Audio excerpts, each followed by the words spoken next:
started. My name is Diana, and this is OCCK Streams. I'm the Education Director at Orange County Coastkeeper. We are a nonprofit organization that works to protect clean water in Orange County. So our mission is to protect the region's water resources so they are swimmable, drinkable, and fishable for present and future generations. So all of our work that we do is to uphold that mission.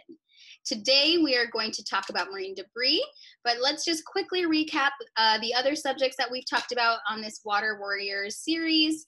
Last week we talked all about reasons to love the ocean and why we should keep it clean. So to quickly review those, reason number one to keep the ocean clean is so that we have clean air to breathe. The second reason is so that we have clean food to eat. And the third reason is, of course, to have fun, which means recreation. We put so much value in recreation because we realize that by offering up recreational opportunities, more people can become connected to these environments and hopefully help protect them. So we're here today to talk all about marine debris and how the ocean becomes dirty, what we can do about it, and hopefully remediate this issue. So a lot of people will think that, there's just a huge dump truck that is just dumping trash into the ocean 24/7. Well, at least where we're living, that's not the case, fortunately. But in terms of amounts of trash that's flowing into the ocean at any given time, this is kind of the reality, unfortunately. It is sort of along this level. So if we're thinking about sources of marine debris, first we actually have to backtrack a little bit and learn a little bit more about urban runoff. So those of us who have ever seen what I like to call sprinklers watering the street or watering the sidewalk, or maybe somebody hosing down the driveway or parking lot, rather than sweeping it up, or maybe if we've washed the car on the concrete, or in the street, somewhere where the water is not going to soak into the ground, or maybe instead of taking it to our car wash. All of these are sources of urban runoff. And urban runoff picks up litter on the ground in our streets. That gets carried into these things that we call catch basins. So a lot of people can get confused and call these the sewer, but they're actually not the sewer. It's called a catch basin. It's part of the storm drain system, which we reviewed when we learned all about watersheds, and we talked about our two different systems. You can go ahead and review that on our other stream. But these catch basins, they were meant to collect storm water and move it away quickly so that we do not flood in our cities. And they do a great job of that, keeping us safe from flooding. But unfortunately, they do pick up all of that debris and litter and then carry that out to the ocean.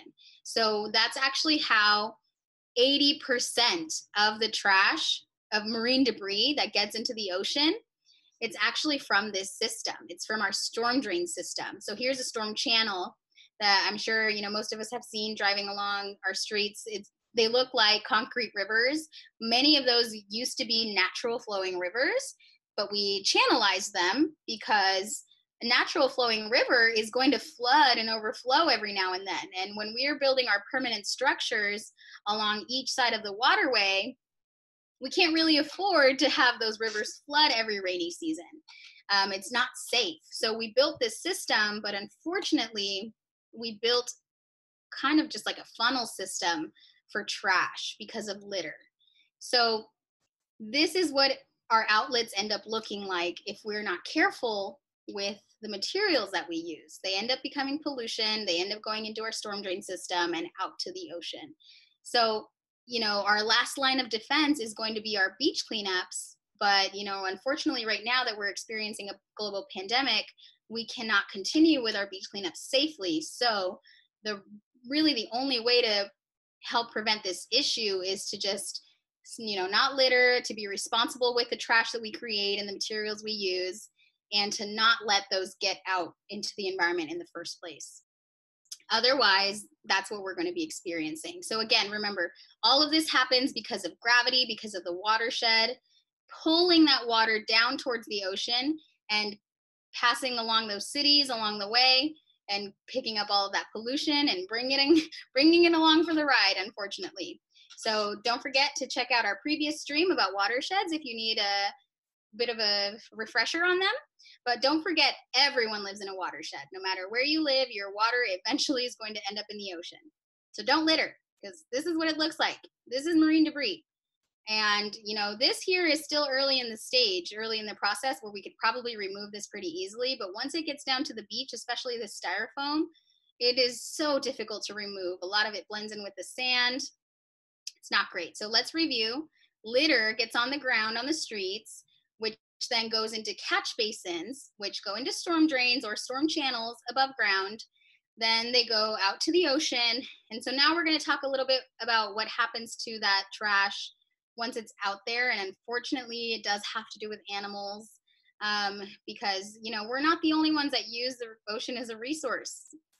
You know, there are creatures that live there and they can't really speak for themselves. So here we have Mama Duck and her ducklings. They're looking for food, but what's all around them? Trash. Here's a close-up of that marine debris in the ocean that just looks like plastic soup. I'm pretty sure that I don't want the ocean to turn into plastic soup. I want it to stay the ocean, not plastic soup, because once that trash is out there, it gets carried by the currents to the Great Pacific Garbage Patch, which in my opinion is not so great. I don't know why they called it that, but the Great Pacific Garbage Patch is just a huge area in the ocean that, because of the strong currents, it almost creates like a toilet bowl effect that traps all of the trash in this area. And unfortunately, this is only one of many trash gyres or garbage patches in the ocean. Unfortunately, this is the largest, but there are others out there as well. So here, you know, some people will call it Trash Island, and this is probably why, because maybe in this photo it could possibly look like an island, but you definitely can't walk on it. It's not an island. It's more just like plastic soup, where the water is just covered or just, you know, mostly plastic. In fact, out in this area, I have a statistic that plastic outnumbers zooplankton in this area by 36 to 1. So for every one zooplankton in this area, there's 36 pieces of plastic. Yeah. So, and zooplankton is the basis of our food chain. So, you know, we really don't want to replace our zooplankton with plastic. That would not be helpful. Again, here's another close-up of that plastic soup and some of those materials that can become marine debris. And, you know, we have this really lovely Disney example of what could happen to some of our stuff if it gets out into the environment on accident. Scuttle is holding a fork. He thinks it's for combing your hair. He calls it a dingle hopper, I think. But in real life, unfortunately, birds and other animals confuse our stuff for food. So they'll either try to eat it themselves, or they might try to feed it to their babies. And unfortunately, what happens is these animals eat so much trash that they are not able to digest it. And then their internal system just becomes, you know, filled with trash that they can't process. So they feel full, their stomachs feel full, but they're not getting any nutrients. They stop eating because they feel full, and unfortunately they die. And the worst part is that the animal will then decompose. The bird, you know, whatever, will break down and decompose and become part of the environment. But guess what? The plastic that was in its stomach, nope, it's not going to decompose, and it's out there again for another animal to consume. So really, you know, as much as we can try to remove this marine debris, you know, there are many efforts out there, but it's very difficult. The only way we're going to take care of this issue is by stopping it at the source. And the best part about that is that it's not out of reach. That is something that is within reach for us to do ourselves in our own lives. So unfortunately, it doesn't just happen to birds. Here we have Crush, a sea turtle. If anybody knows what a sea turtle likes to eat, here's a hint. It's jellies. But unfortunately, plastic bags in the water can sometimes look like a jelly, and they move like jellies. So if I'm a sea turtle, I can't see very well, and I see this, I'm gonna go, oh my God, my favorite food. I might try to eat it, right? Or they'll get stuck. And it happens to birds too, where they get stuck on those 6-pack rings or any other plastic materials, netting, you guys, netting from fisheries that are not very, responsible. That all of that is huge or huge source of marine debris as well. So it's not just about litter. It's also being mindful about the sustainable seafood that you're eating, which we also have a stream about. So if you missed that stream, go ahead and check it out. It's all about choosing your seafood wisely to make sure that we're not harming the environment. Okay, so all of those things are kind of a big bummer. It's not fun to see all of that, right? Especially knowing that that's our stuff. That's our trash that we put out there that doesn't need to be out there. So hopefully some of you are asking yourselves, what can I do? What can I do to help prevent this issue and to stop it from happening? Luckily, as I mentioned, there are many things that we can do. The first thing to do, however, is to not teach your trash how to swim. And you might be thinking, what do you mean by that? What do you mean? Just don't litter. That's all that means. Don't throw your trash on the ground. It won't go into these catch basins. It won't go out to the ocean. And that problem will be cut, as I mentioned, by 80%, because 80% of marine debris comes from litter, from our system, our storm drain system. If you really want to go above and beyond, because not littering, that's kind of the bare minimum. You shouldn't be doing that anyway. Just don't litter. Now you really have a good reason why. But if you really want to go above and beyond, remember the 3 R's. Our Stream on Earth Day was all about recycling and how to recycle properly. So if you need a refresher on that, go check out that stream. But remember, reduce, reuse, recycle. They're in that order for a reason, because that's how they're the most helpful. And since you're here, I'm going to throw in 2 more R's, repurpose. We're kind of in this lifestyle getting used to the habit of, if something breaks, just throwing it away and ordering another one. But let's try to get creative and go back to the days where things were fixed before we were getting rid of just everything. And then the last one is to refuse, especially right now. We're experiencing this global pandemic. If a lot of us are spending more time at home, then maybe if we're ordering food, we can skip the straw, skip the cutlery, and use what we have at home so that we can reduce this problem. So these are all really helpful. Don't forget also to pick up after your pets when you're walking around, because if you don't, it's kind of like you're doing this, okay, because of the storm drain system.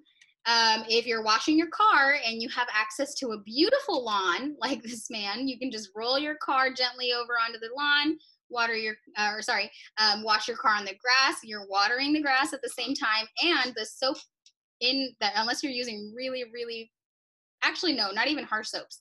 Most soaps, they actually have nutrients that the grass can use as fertilizer. So you're not killing your grass, you're watering it, you're fertilizing it, and you're, reducing your runoff. Because if you wash it on the concrete, it's kind of like you're doing this. Or you could take it to a car wash, or you could do what I do and just not wash your car at all. Sorry, Mom.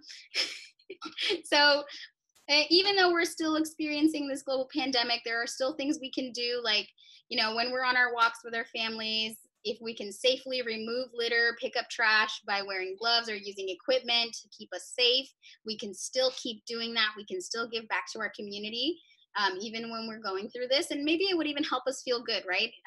To do something for the environment and the community while we're experiencing this.